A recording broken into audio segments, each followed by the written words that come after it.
Hey everyone, welcome to this video.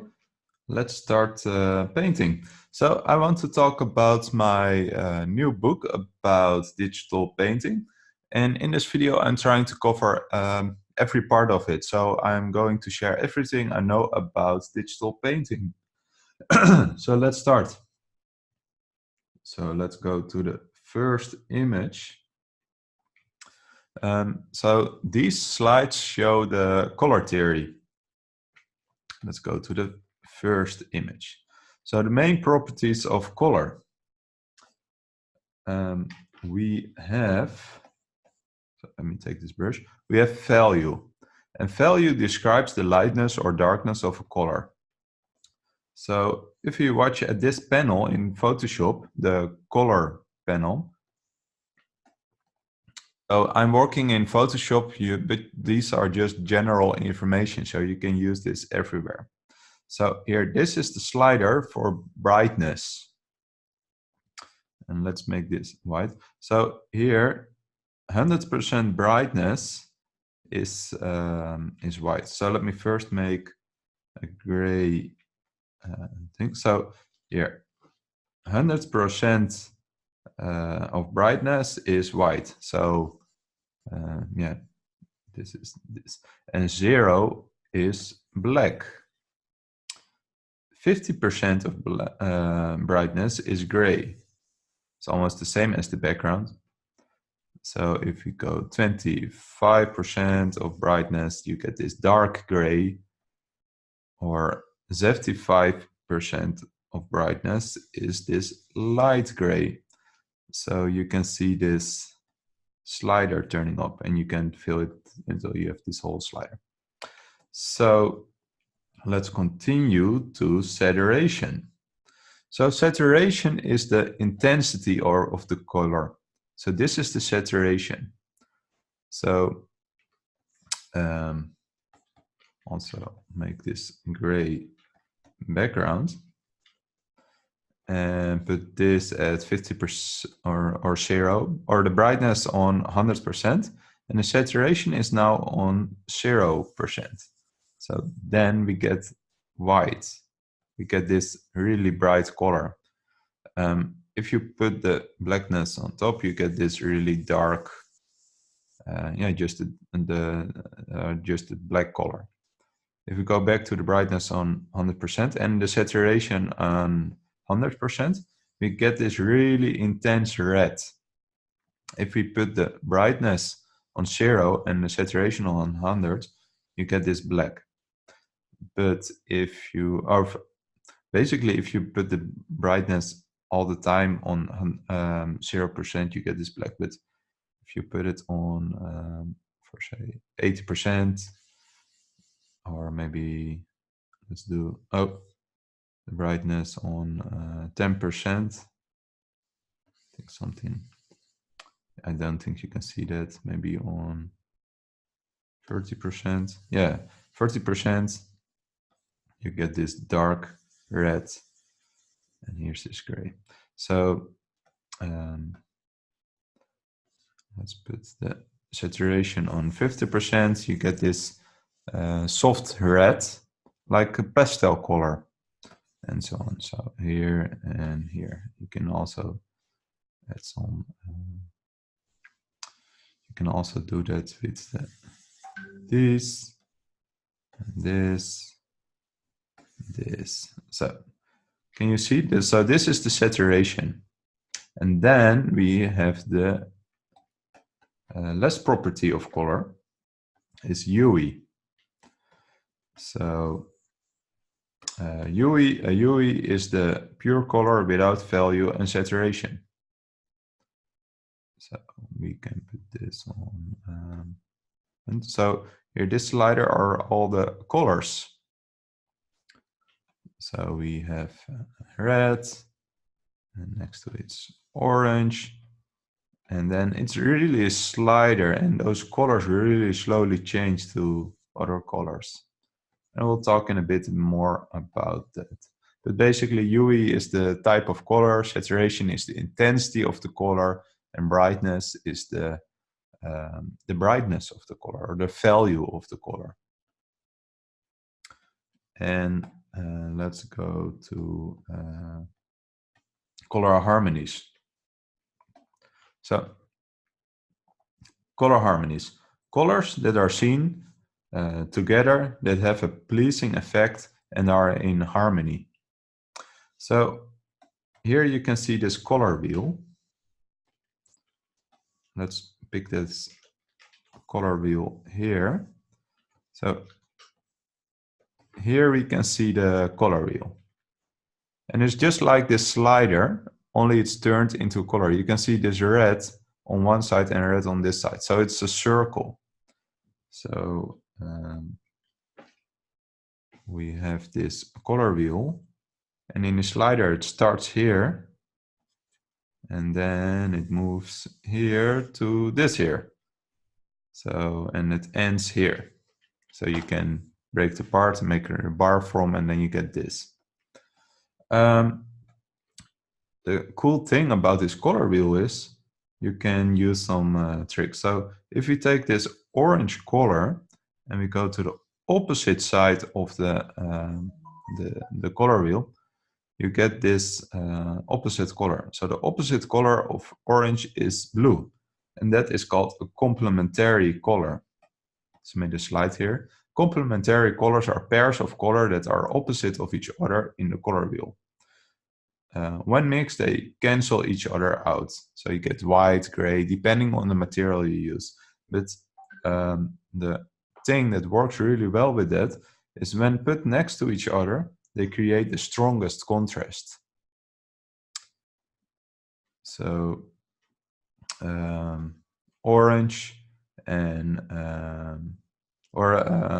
green and purple really, or green and red, they yeah, you can see the contrast in this is really strong. And you can also use maybe different kind of opposite colors. So, and you use that when, for example, when you're creating character, you use maybe this orange and use this blue and so on. And then you've also got the analogs.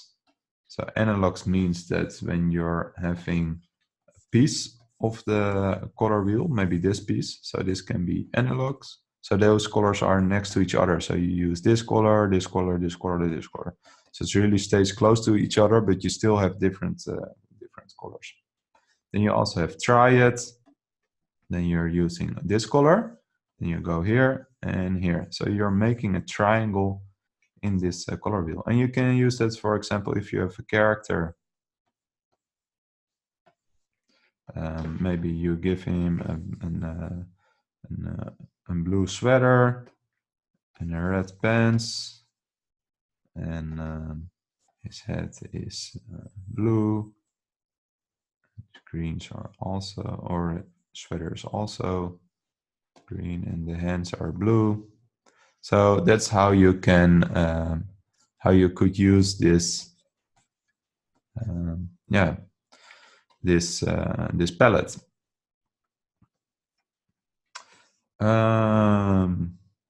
Yeah, you also have a split complementary.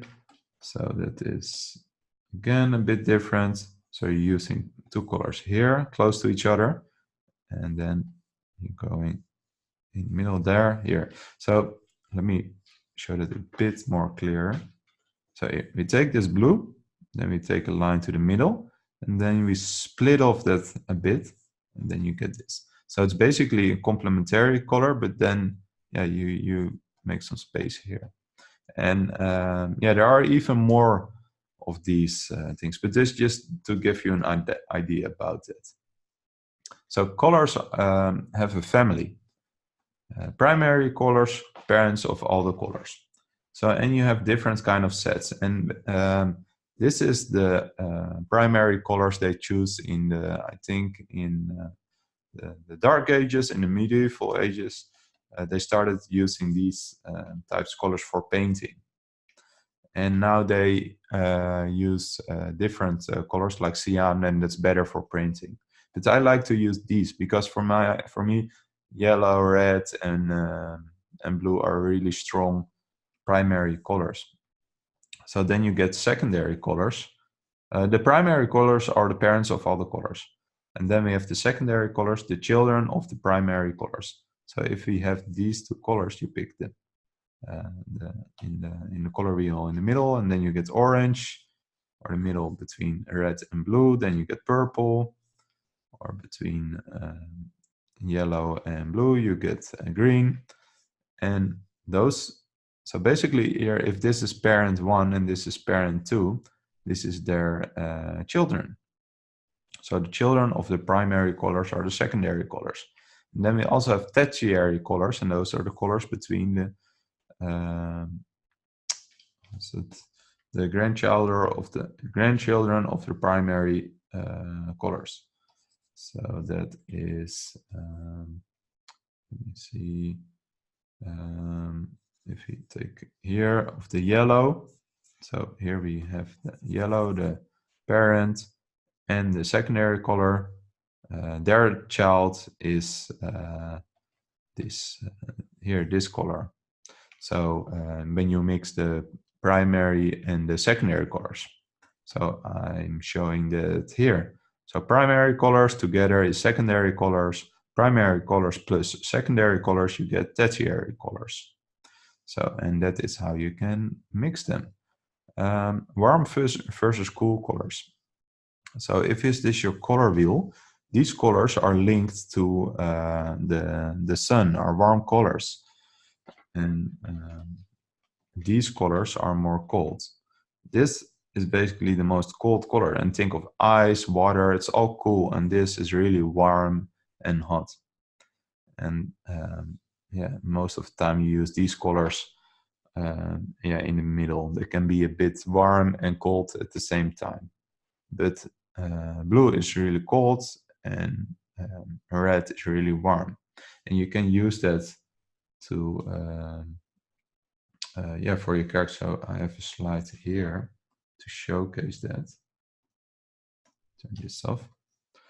So here we have this ball, and this ball is red, and this light is warm, and it's going to really help if you give the shadow a cold color, in this case more purple. So what I do, I pick a color, main color like this orange, and it's warm, and then I move the slider over to a cooler color for the shadow, and then you get this nice contrast in your shadows. You can see me using that here. So this flash is warm, and this is more purple, a bit more cooler shadow. But you can also switch it around. You can also use warm shadows and cold colors. I would recommend playing around with that. So where was I? Here, directing the eye with contrasting color. So the property of color that is most apparent is value. So in this one, you can really see the house. And here in this image, it's really clear. You can see that value is a really strong contrast. And beside that, Yui can also be a really strong contrast. But you need to use really colors that are far away from the color wheel. So red and green are really opposite colors, so they work really well. So this house really stands out because of that. Also the edge, if you make the edge soft and the edge hard of the thing you want to stick out, then it really helps. Think of blur, or when you're focusing on something. Saturation. So if you have this saturation color, you put it up, and all the other colors are desaturated, it really draws the attention to this point. So try to make use of these these things. And also texture is also with painting important. If you give something a high level of texture, it really draws the attention to it. So slides value. Yeah, here I'm showing the slide value. So let's show. So here we have this ball, and let me show.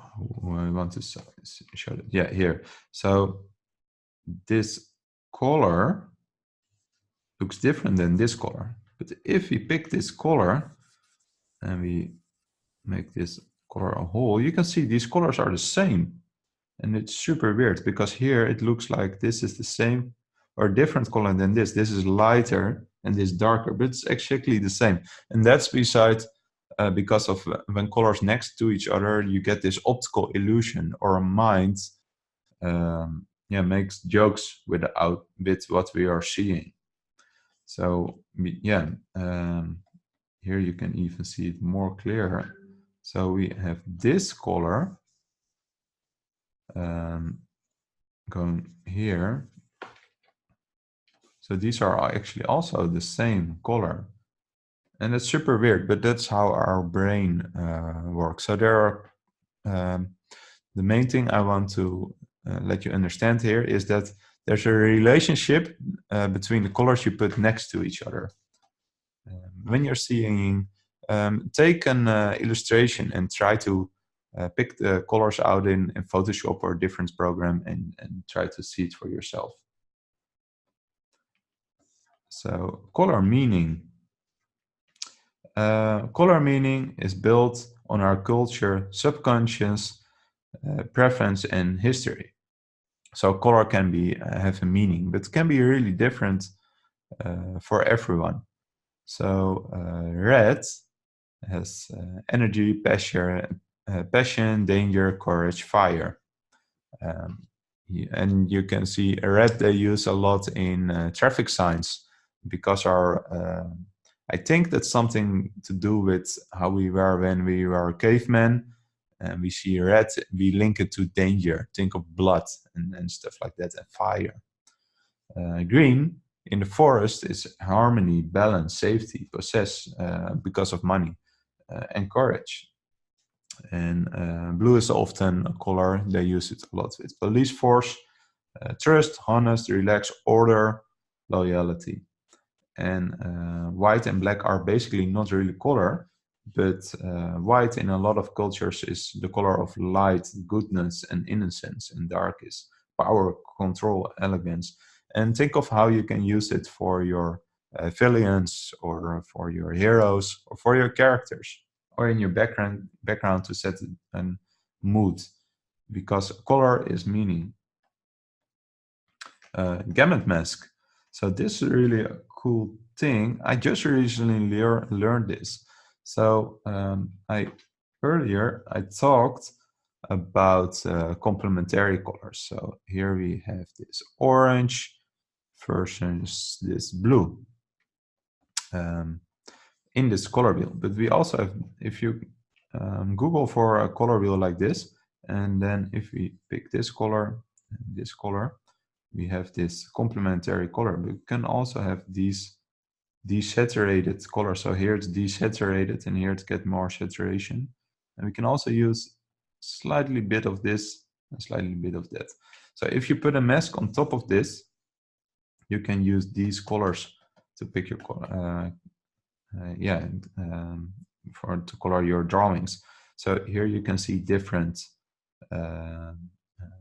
different sets you have, and you can try to find them, you can create them yourself. And how I do it, I often take a thing like this here, and then let's duplicate it, let's put this one down, let's create a mask in Photoshop. So here we want this color and this color, and then we can make this diamond shape like this here, and then we can put a mask on it, and now we have a gamut mask. And if I have a character, let's make this beer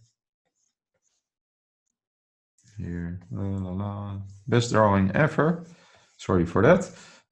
So maybe we want to use the color for the body, this, so here, and then we want to use this for the dress, here.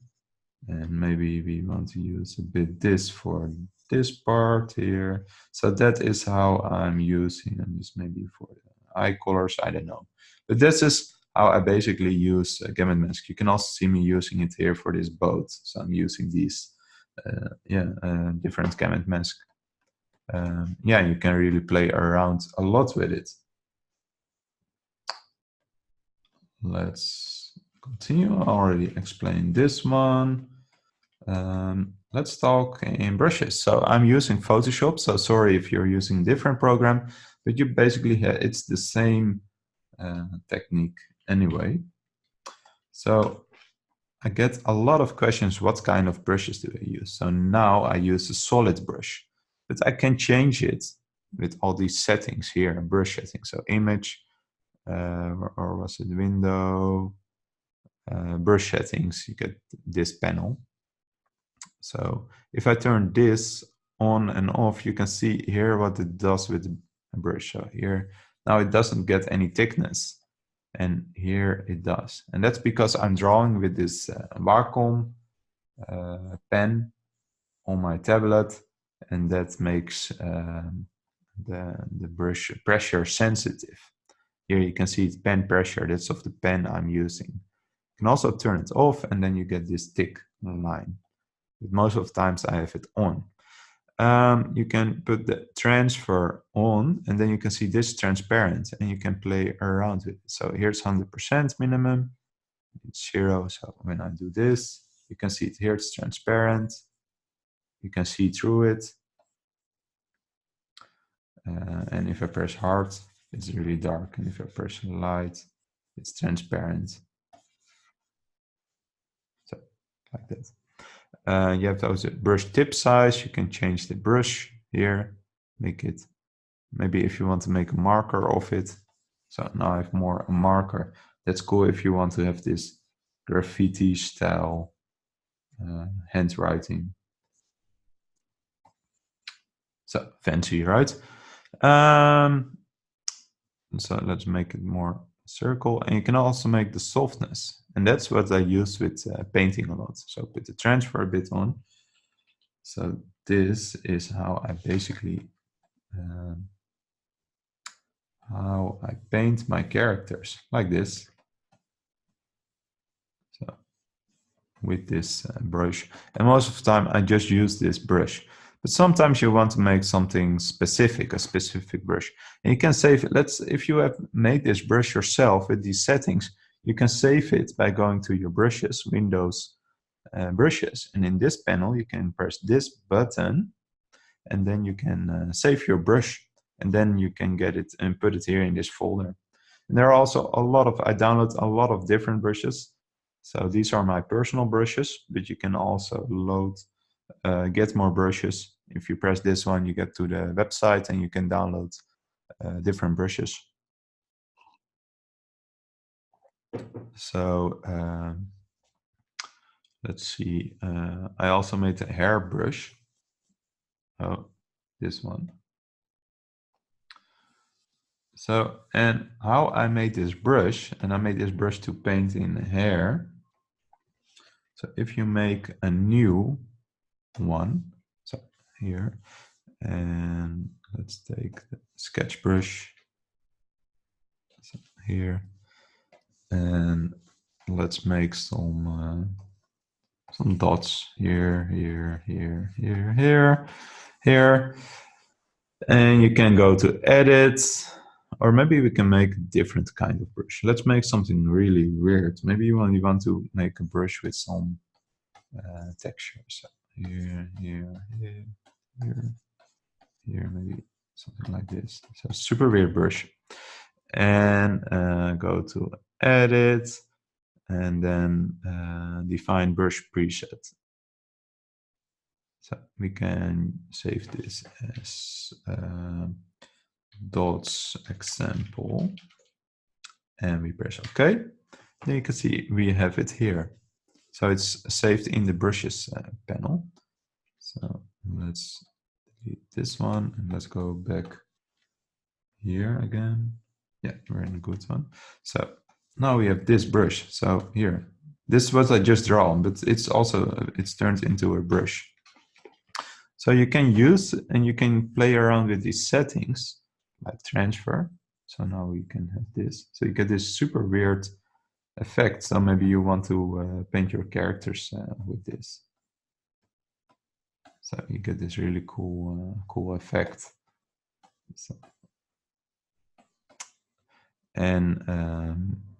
So that's how you can make your own brushes, and you can experiment with it. So I would recommend that if you want to.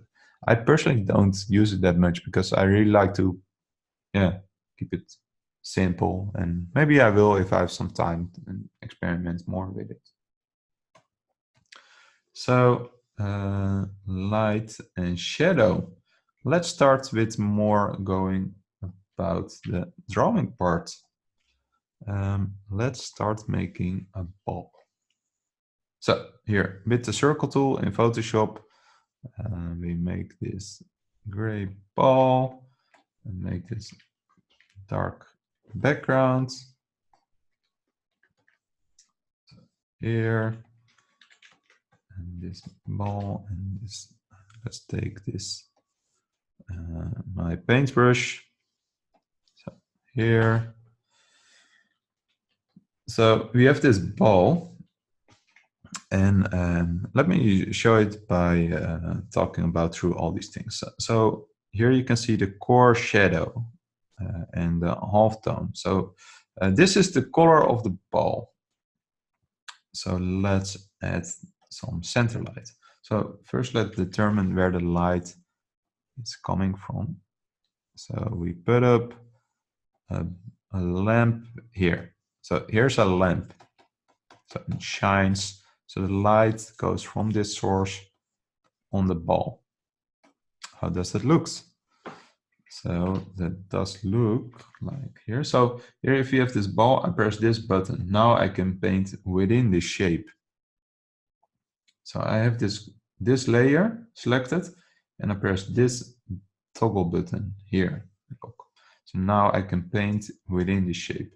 So take this color and make the brightness a bit lighter. Because of the light bulb, this part gets lighter. And this is called the center light.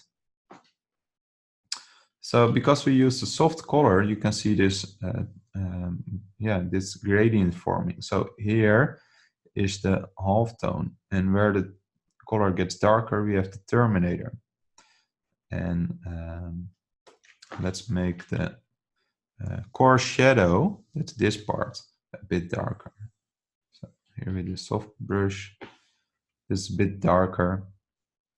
And here. So this ball is laying on a table. Let's make this table. So here, like this. And make this table and make a shadow. Okay, shadow. So duplicate this ball. Transform it down.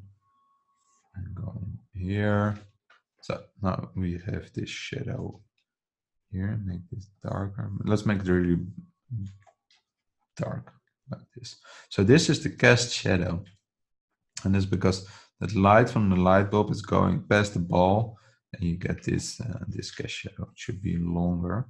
If the light is here, it should go like this here.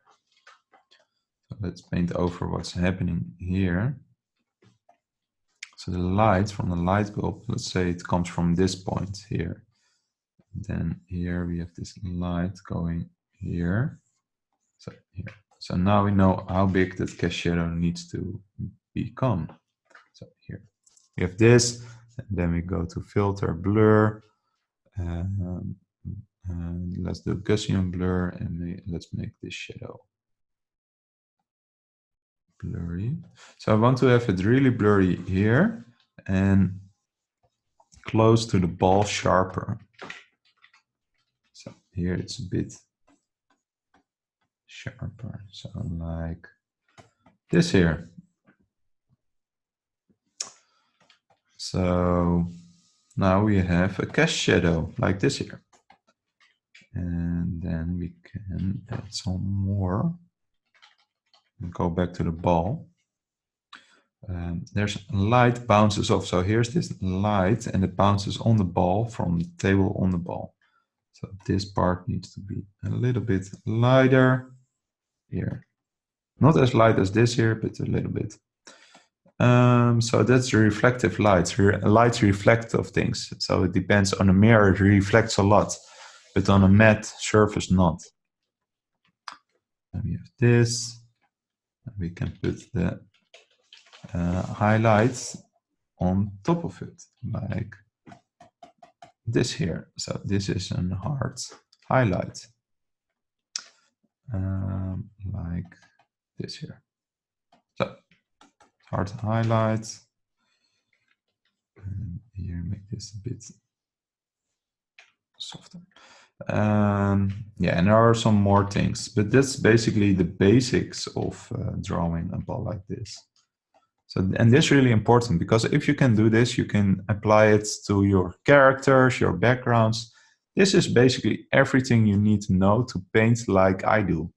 I'm not super realistic painter, but this is enough for me to create my cartoon characters for toys, for animation things. This is enough for me. And so let's go a bit over it so we don't forget anything. This is called the light source. This is the center light, so this part. So this is from the light source. Then we have the highlight, and when something is really shiny, the highlight's really hard. This is the halftone, this part around it. So here. So in here you can see this here. So that's when the light already gets a bit darker. Then we get the terminator, and that is where the shadow starts. So that is this line. So here's light dark, and here's really dark. So, and then we get at the dark part. That is the core shadow. But light bounces off like this. So it bounces all the sides. So, but then also light bounces back on the ball, and then you get this soft light here. And you also have this occlusion shadow. That's when things are really. So if you put your if you look at your hand and put your fingers close to each other, you see this dark line between your fingers, and that's called the occlusion shadow. That's the darkest shadow there is. There can be no light there, so that gets super dark.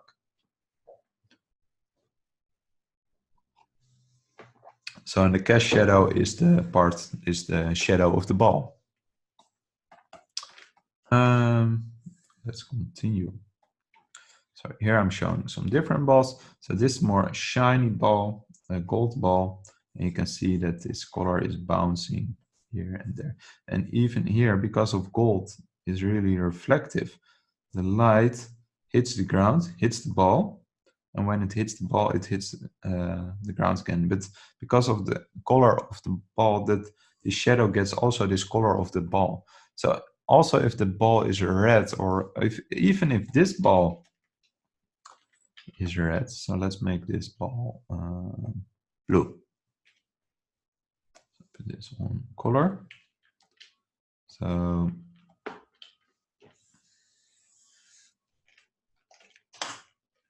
this ball is blue. Then this shadow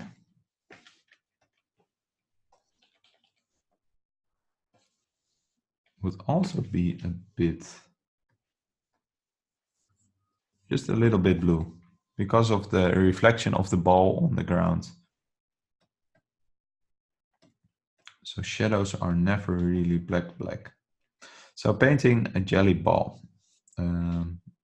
Here this was also showing in order you could all see, but sometimes light can pass through the ball. So here's I did this. So here's the light coming from here, but it's here darker than here. And that's because light passes through the ball. So here you get this. So let me show an image where that's more clear. So here.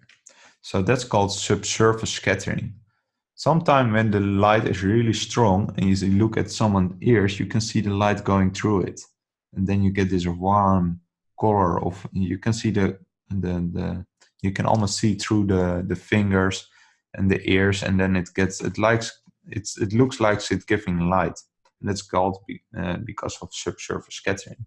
So you can also see it with leaves. So the bottom of the leaf seems to glow. I think it's even more clear with this creature. So I was drawing this creature, and here's normal, but then I get to the point where you have that the light is going through the creature and goes out. So you get this glowing effect. So I'm here made this diagram. So if you light that goes through the ball and that hits the ground, and it looks like the ball is glowing, and so on.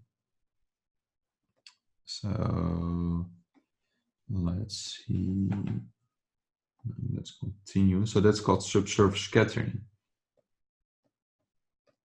So, and with glass, it's even, glass is really transparent, so light passes through it with ease and only gets a bit of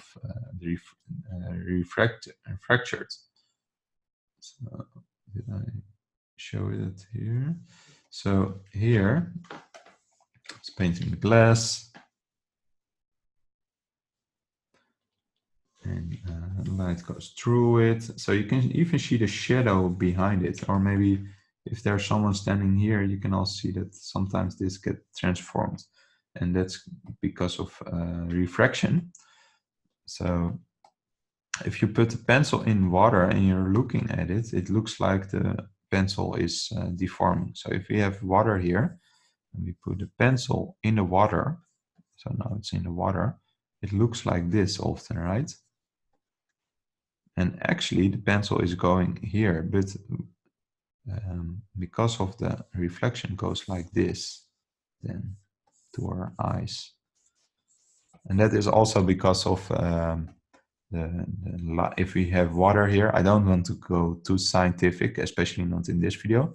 So here's our eye, and here's the sun.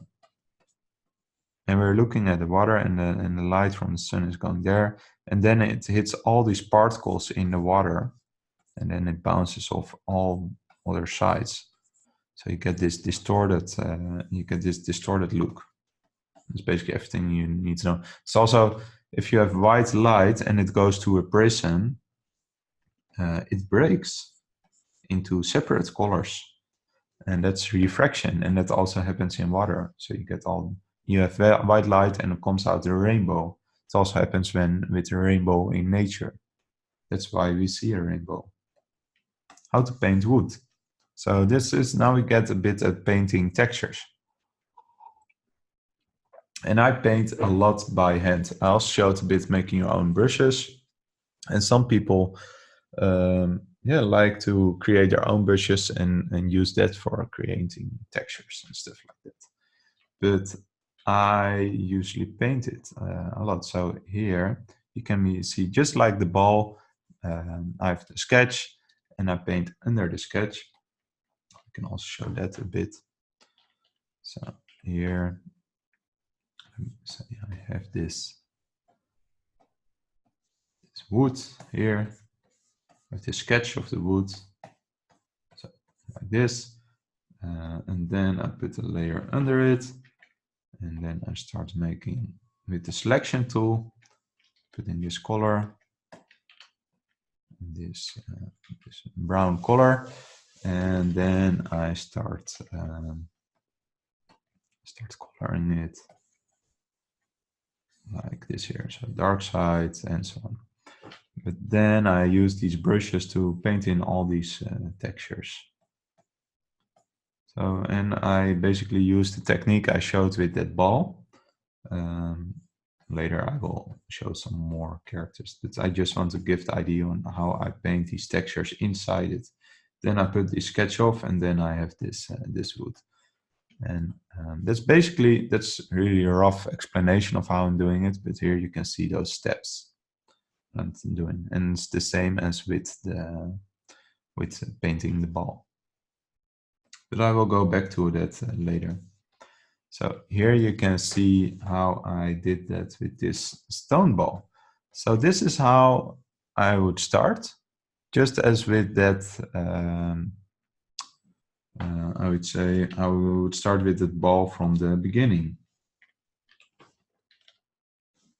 Take the sketch and I draw on top of it here and here and here, going over it. So, like this here.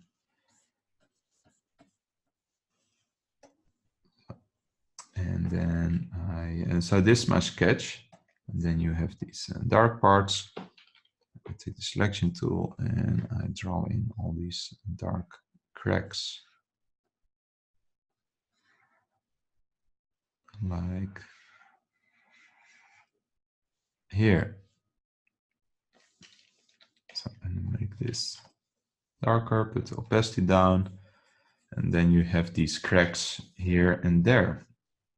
And later you can turn off the sketch. So that's basically how I work. So you can see here I'm drawing behind that sketch, making the dark parts, and then also adding some highlights here. So because of the light is coming from there. And yeah, basically I just take my time to paint in all those details. So here and there. So yeah, and here I just put on a texture. So I can't use any photos because then you often get problems with copyrights, but I can show a bit on how to create some texture. So if this was a photo of a stone floor, I hope you can imagine that a bit. So here, let's make this. So this is a photo and I want to use this texture on this stone. This is a photo, you can take a photo on the street and use that as a texture. So I put this on, for example, multiply. These are the the layer options, and you can use that in Photoshop and also different software. You have a different kind of thing. So here we can put this. So here now you can put this texture on top of that. So like that, and that's how I add this texture to this ball. And then you can take the eraser in Photoshop and erase a bit out of it. And maybe make it here a bit lighter. So, and then you get this texture on top of the stone.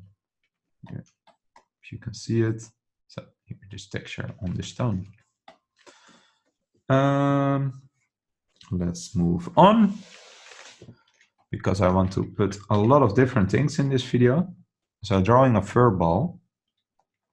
So here using a regular brush, sketch brush, so like this. So everything is, so fur, it's not that you just draw hairs randomly. No, hair clusters together. So if we have this ball, I often draw these arrows on top of it. And when I have these arrows, I make these clusters of hair, like you see in this step. So, like this. Now I can add this shape following the sketch.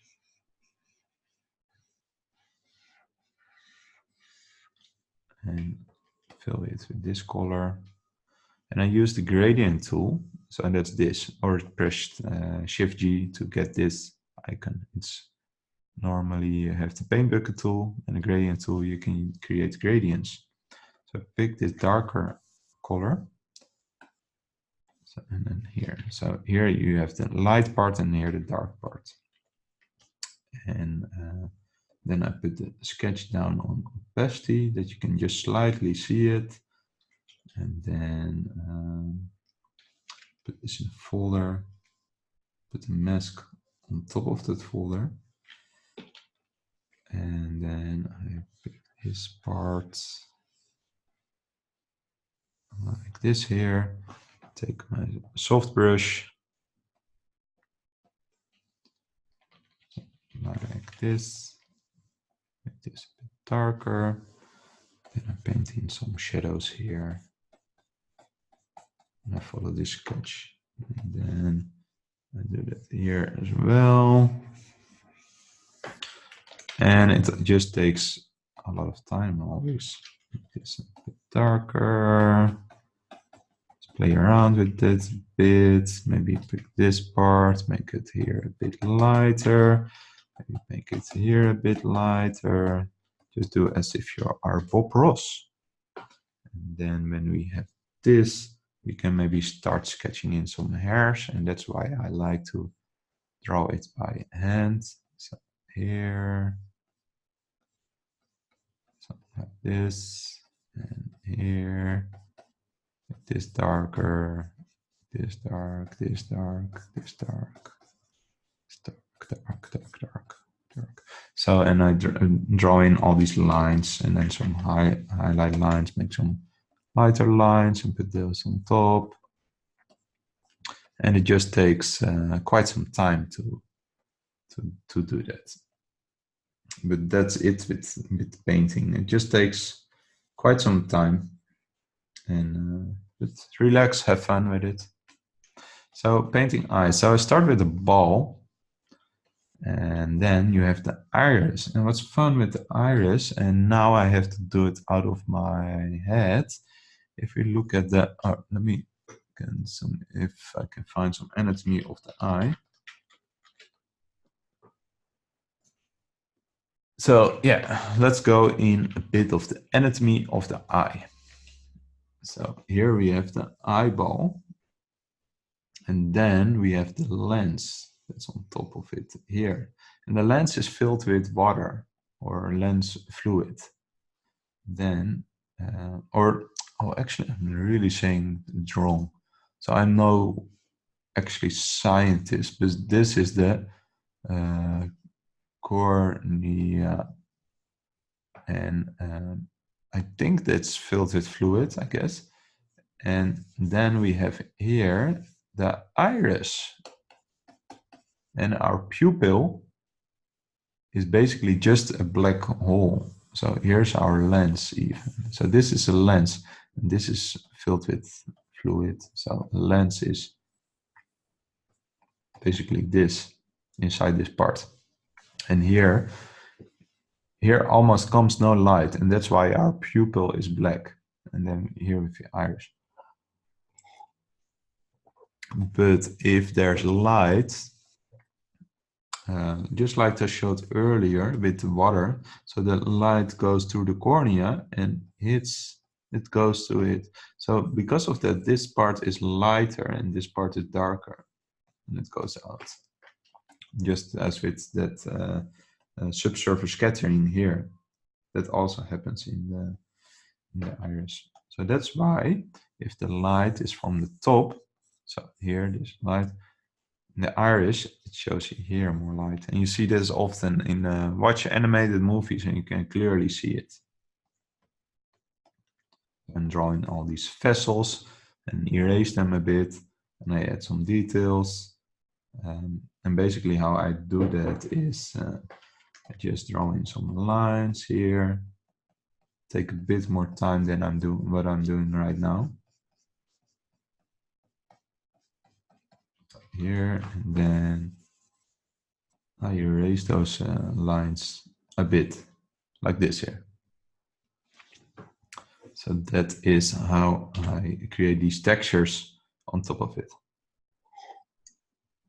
Also, you can see some reflection on top of it. That also helps with eyes. So what I also often do is I make this selection. And here you have this hard light, hard edge.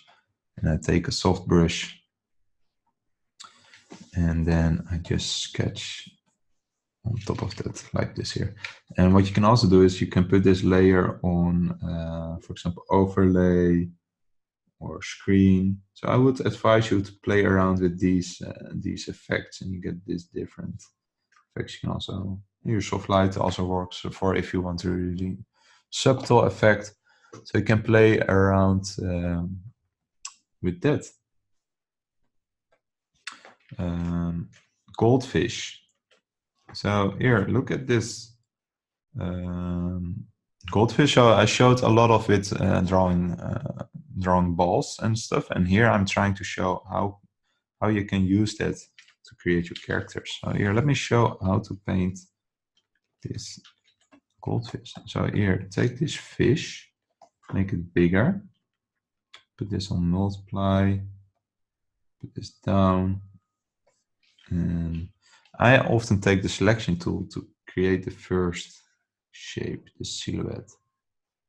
So here, now I'm going over really fast. So here, this goldfish. Let's pick this orange color and fill that fish. Put this in a folder, put this mask on top of it, and then paint in this eye. So give this eye this gray color, and then we can start painting in the shadows on this eyeball. Here and there, and then this is lighter. So this basically, so here's the light coming from. Then I just start painting in this fish, and this is how I basically paint.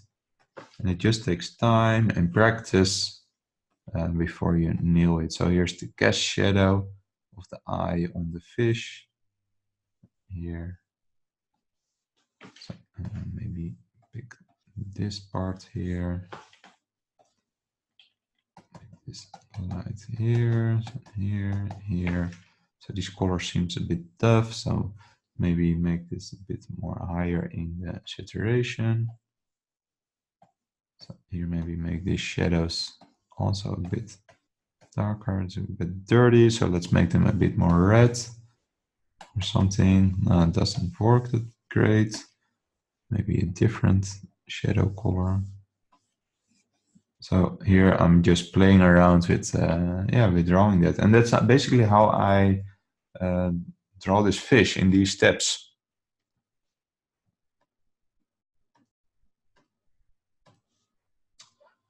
So here, oh yeah, that's also a way I sometimes work. Let's start with. I think I have this. I could use this sketch here.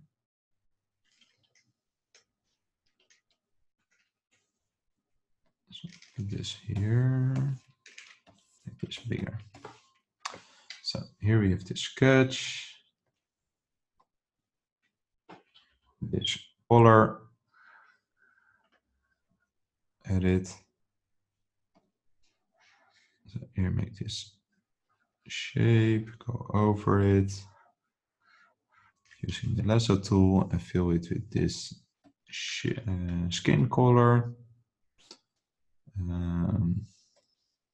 Oh wait, I want to start with gray colors. So here we have this here. So you can also start with making these gray colors here. So here.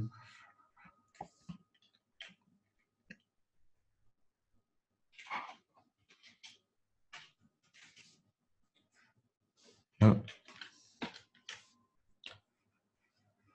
So here make this selection and fill this with a color. Maybe make this part even darker. Let's just merge these colors for now. Get these up from the hard brush. So here, lips, these eyes need to be white. Eyebrows need to be dark. This here, and this here. So start with values, and then you can really focus on getting the values right. Maybe giving her a bit of a blush. Maybe she wants some sprouts here, shadow. So here, let's add some light and shadow. So here's some shadow of the head. Let's make this a bit darker and this dark. This dark. This dark. This dark. Dark, dark. Dark, dark. Dark, dark, dark, dark. Dark. Dark, dark, dark. Maybe some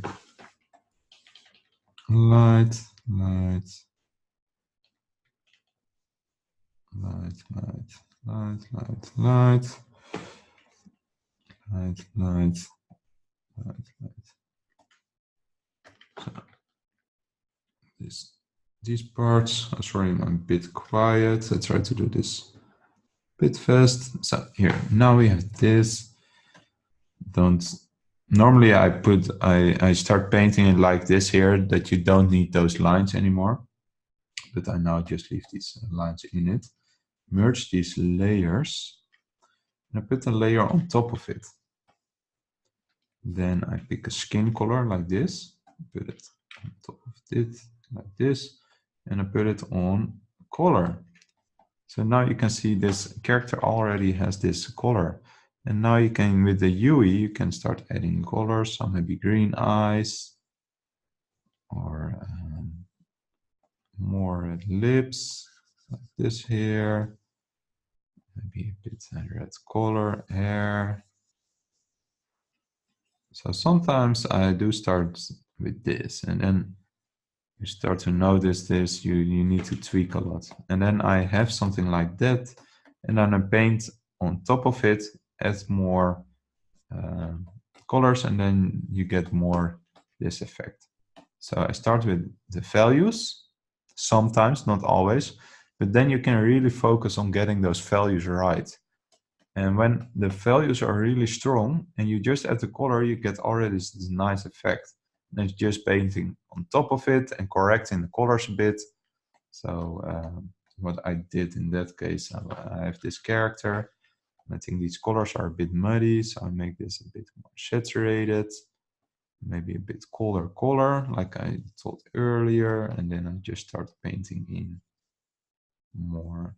And that's just basically keep practicing, just yeah, putting the hours into it. But if you're starting to paint first focus on getting learning how to use values first, so you get these readable characters. Yeah, and sometimes I start with the colors like I did here.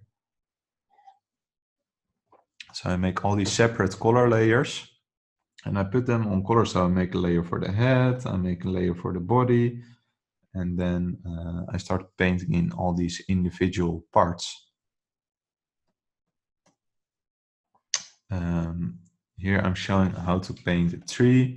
So here you can see the sketch I used, and the lines are on a separate layer, and those values are on a separate layer.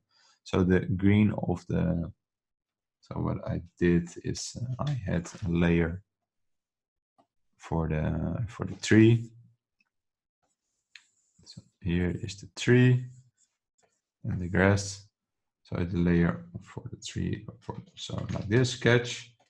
Then I have a layer for the trunk, like this.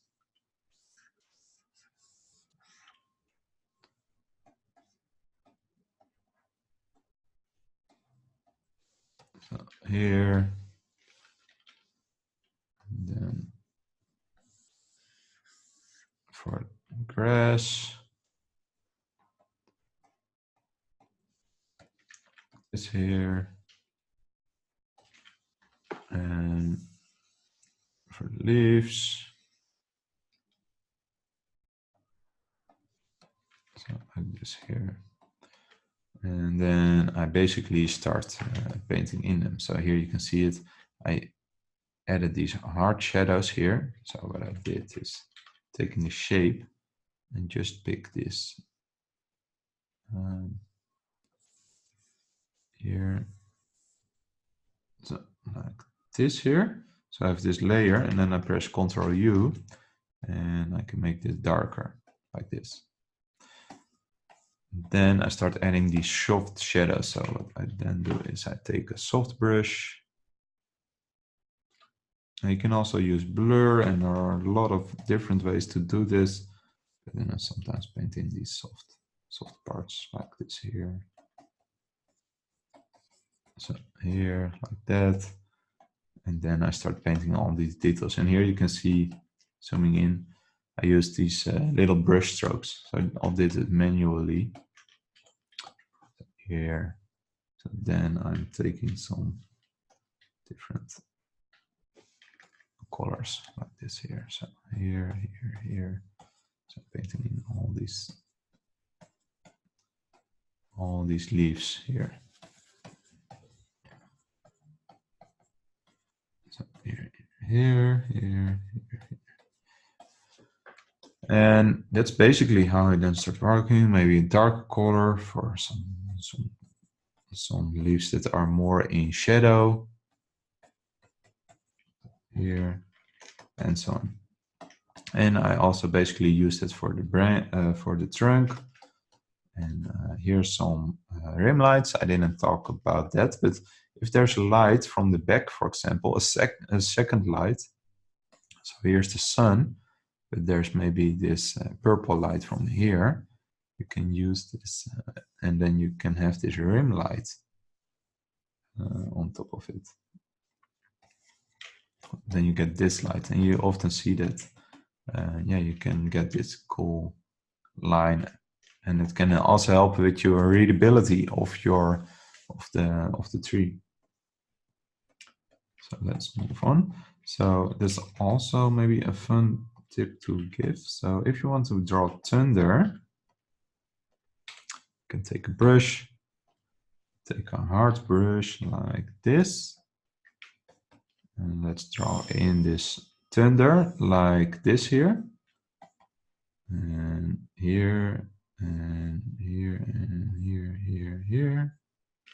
And then you can double click it, and then you can press this outer glow button. And so here for this thunder, I picked this color and drew this this thunder here. And then if you double click this layer, you get your layer style, and then you can go to outer glow, and you get this effect of thunder like this here. Maybe you can get this, maybe make even smaller ones, or sparks flying off. Look at this effect. And that's basically what I did here. And it just looks more fancier, but because I put more time and effort in it to get it right. You can also play around with the opacity, the size. I would really recommend playing around with it, and also check out all these other layer style effects. Sometimes can really look cheesy, and sometimes it works really good to use it. Drawing in water from this this bucket. So if you have this big shape of water, what I basically did is, and that's, I hope you can understand that I'm doing that a lot of times. Here I paint in these hard shapes like this here, and then I paint in these shapes here. So I have this shape, this hard color, then I can paint inside this.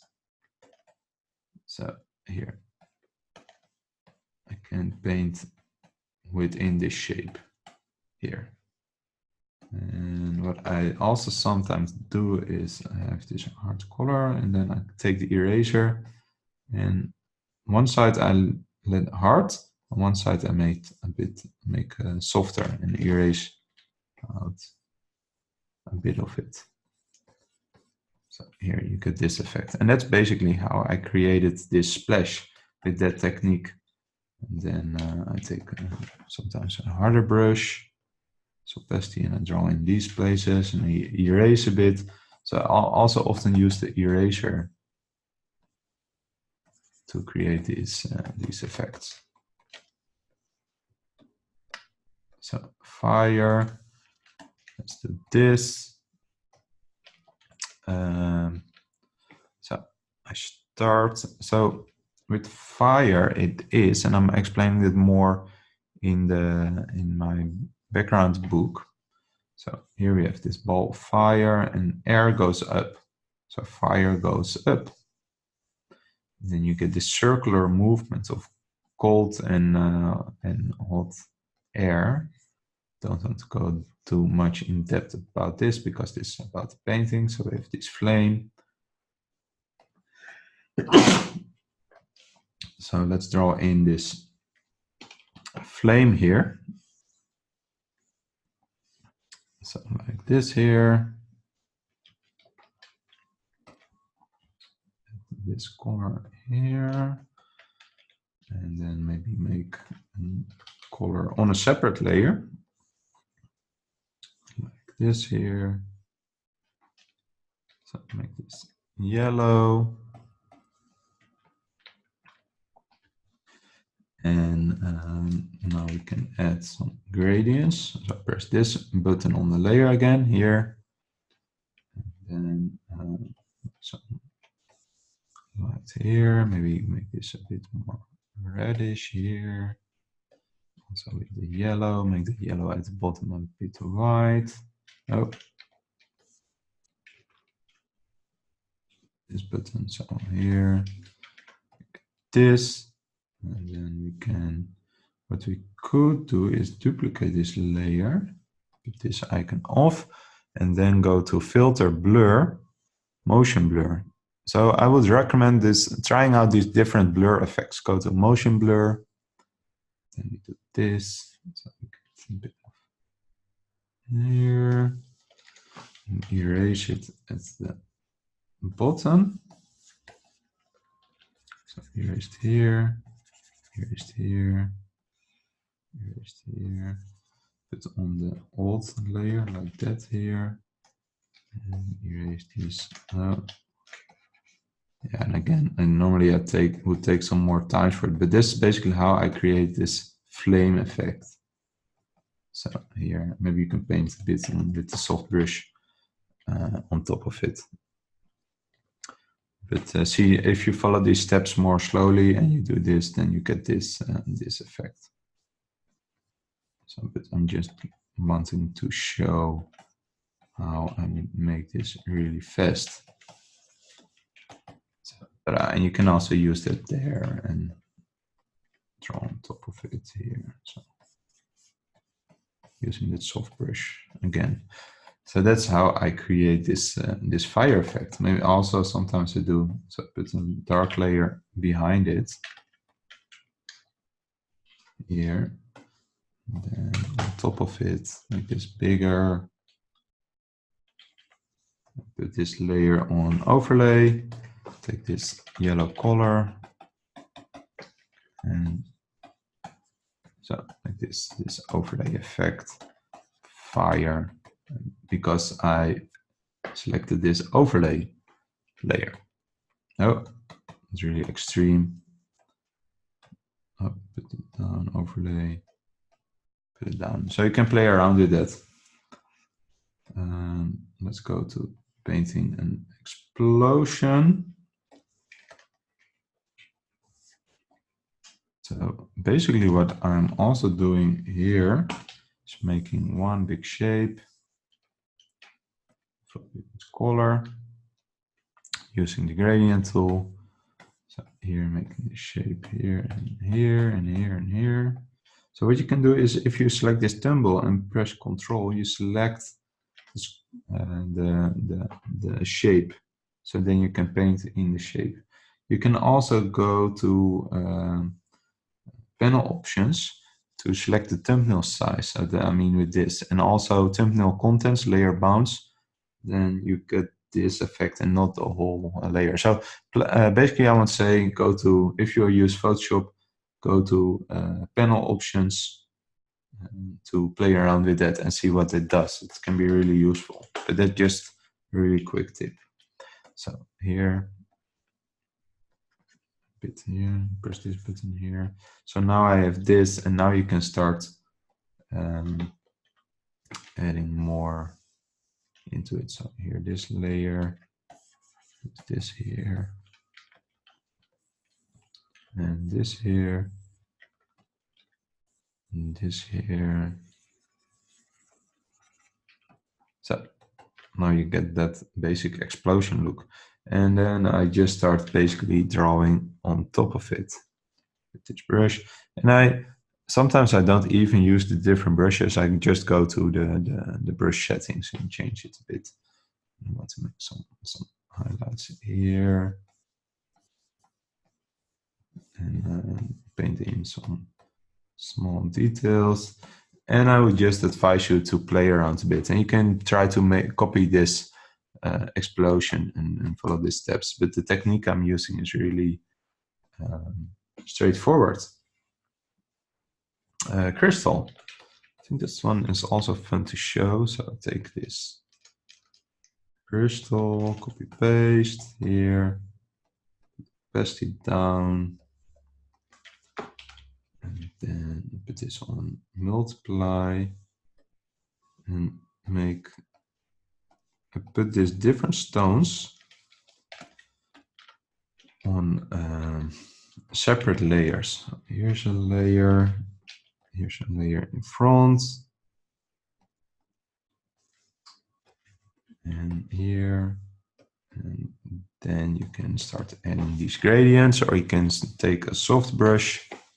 You can paint within the shape a bit of the layer effect of the layer with a sketch, and then put some gradient at the bottom light, because those crystals are some kind of glass, and you can see a bit through it, so light passes through it, so you get this glowing effect at the bottom here. And then I start adding all these different facets on the stone. And you also use Ctrl U to change that a bit, maybe playing around a bit here. You want to add a segment here. This a bit too much, or maybe you just want to use the here like this here. You paint it in a bit, the selection tool, but I use the selection tool to create all these facets. And then it's quite easy to get something like this.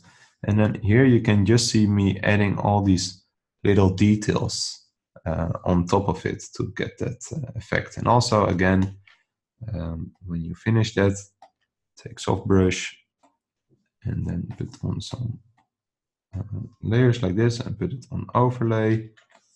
You have this glowing, you can make these glowing stones glowing, like you can see me doing here.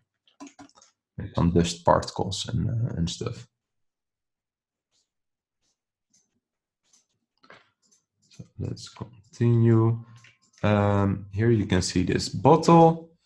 I think it's, yeah, I think I already talked about all these parts, like the glass and the fluid, but here you see you can combine it with different materials. So we have the wood that's massive, and then we have the glass where you can see through it, but you can see these reflective parts.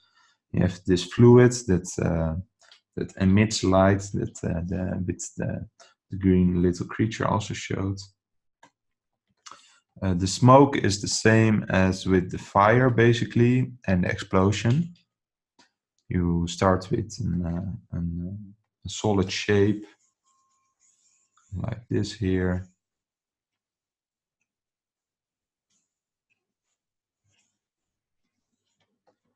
And then I create these parts. So like this, make this softer. And then I do this. And so I create these soft parts. So I make selection, create soft brush,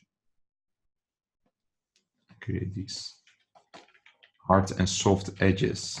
So like this is here, and there. That's basically how I create smoke. Now also explaining here more how I do that.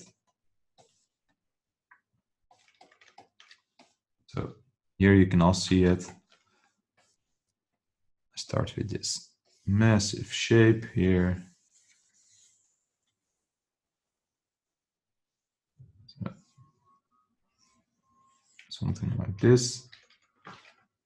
Take a soft brush and erase this side a bit. And then here, like this here. So here this is soft and this is hard. And yeah, you can also add this blur effect, filter, blur, Gaussian blur to get this smoke effect and play around with it. That is how I basically create smoke. Let's start painting some characters. That's the most fun thing, right? So this is really simple character, but it's great for practicing painting these kinds of characters.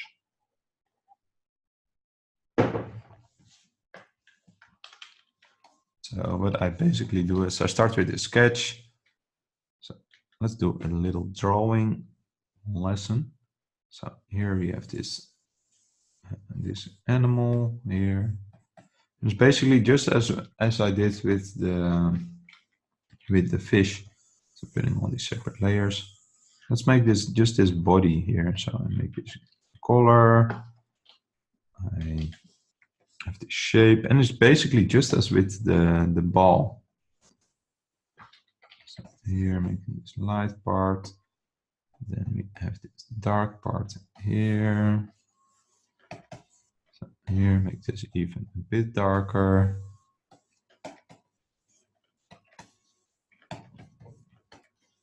So here, and then maybe, yeah, and that's basically how I paint characters like this, just as with the ball, but then with different shapes. But I try to think of the shape in 3D, so I can paint on top of it. So we have these.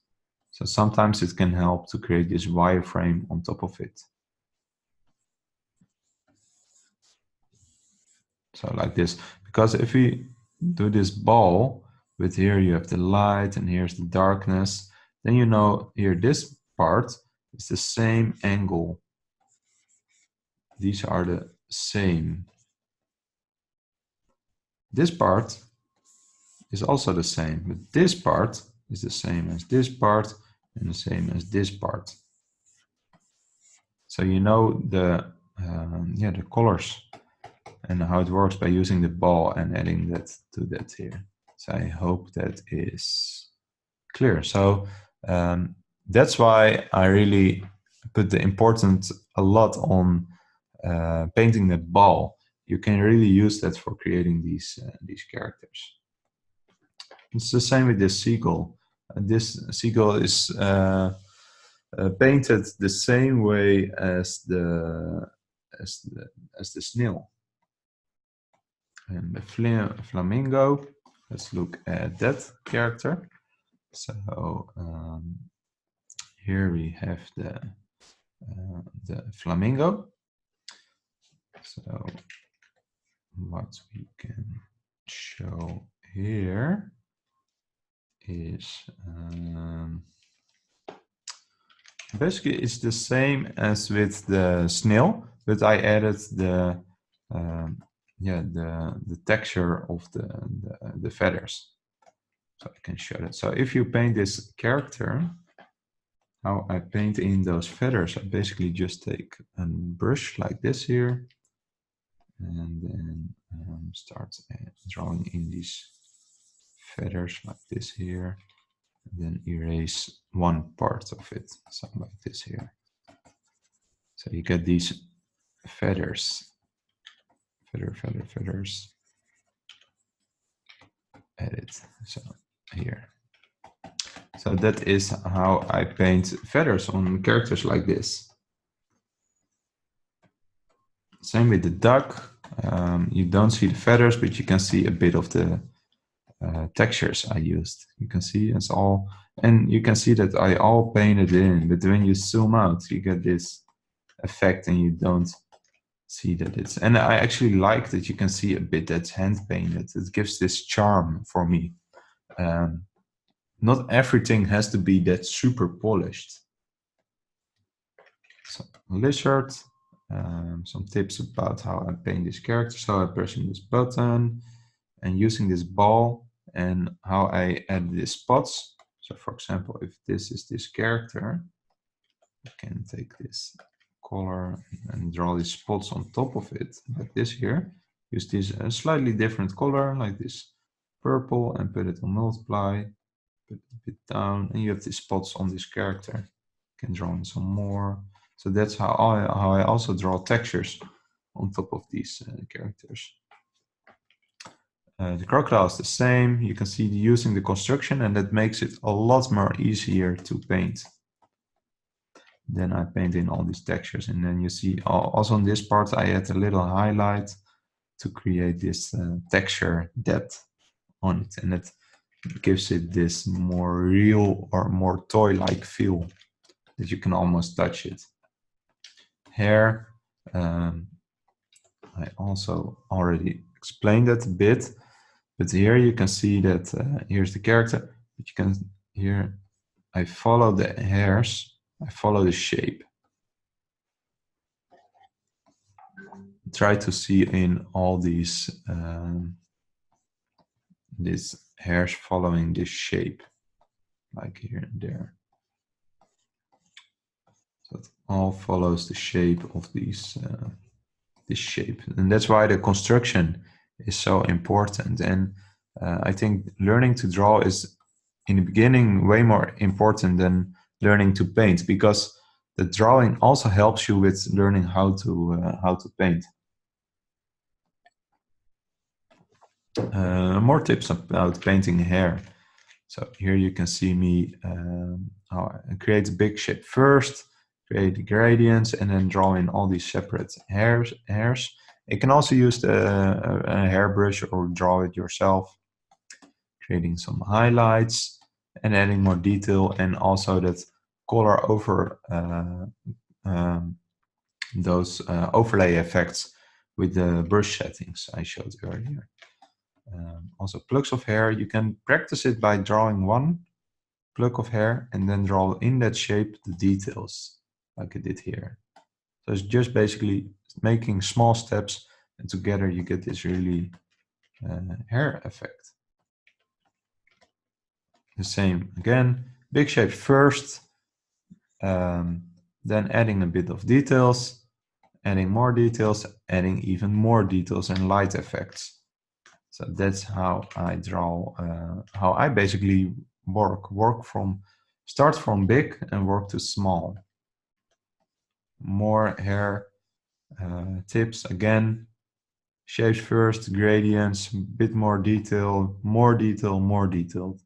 So from big to smaller.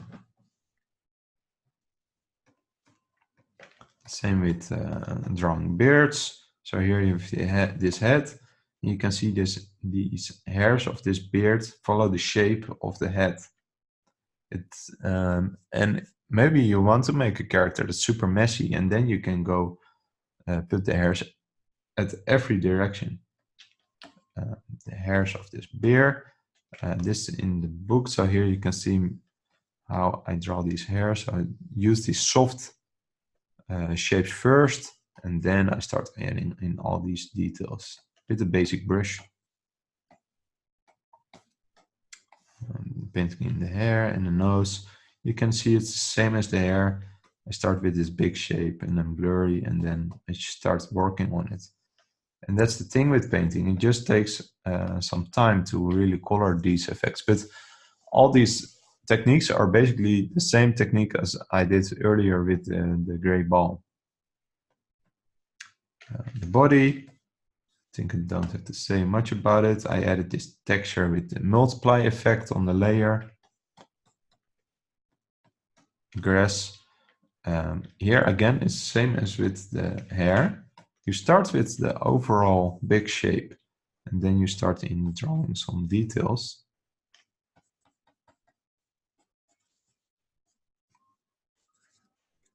Here, then you add some highlights. Oh, making some more lighter colors here and there.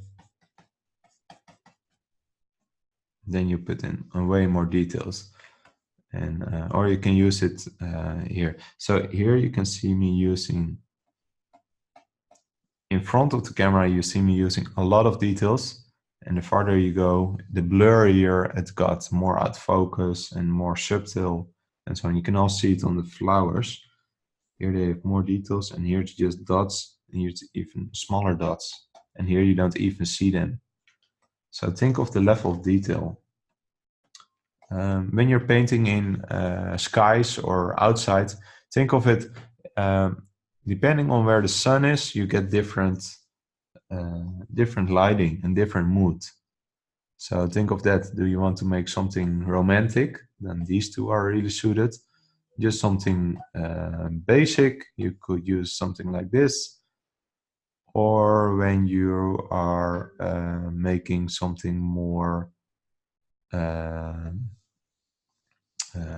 dark, or maybe even more dark.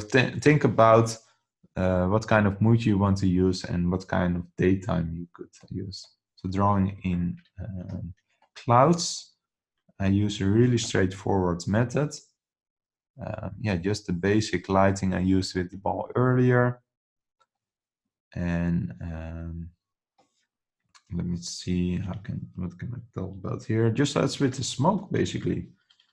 Make these shapes like this, inside this shape. Take this soft brush, and I paint it in like this here. So, like this. And that's how I create these hard versus soft shadows. Environments, I didn't talk a lot about that yet, but this is again the same as with the characters and the boss. It only takes way more time. And sometimes it's easier to start with the values because it's always such a great project and takes some more time. So you really need to take it in steps. So what I did here, I use sketch, then I add values, and then I add color, and then I start adding all those shadows. And when I have something I like here, then I start adding in all those more detailed and more defined. And then here I use some different brushes. You can see it. So and basically there's not much that I didn't talk about to create an environment like this. But the main thing is just takes way more time. So if I put this on multiply, so how I would start, I would first make the big shapes.